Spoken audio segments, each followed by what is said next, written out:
पूजा करने समय जेतेबेले आपण दीप जालुछंती एही चारोटी जिनिस दीपरे अवश्य पकांतु। देखिबे आपणक भाग्य चमकी उठिबो।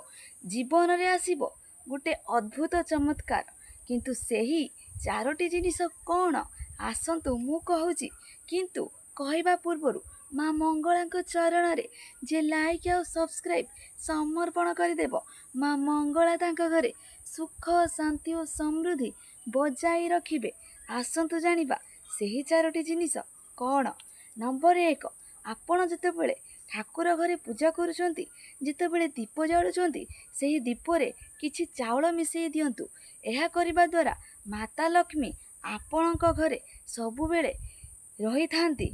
काहेकि ना आपण शुणिथिबे माता लक्ष्मी चंचला होई थांती, से गोटे स्थान रे केबे भी रुहंतिनी।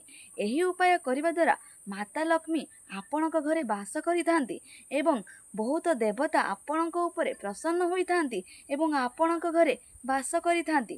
द्वितीय रे हळदी चिमुटाए हळदी गुंड दीपरे पकई दियंतु। दीपरे एहा करिबा द्वारा माता लक्ष्मी आपणक उपरे कृपा करि थांती।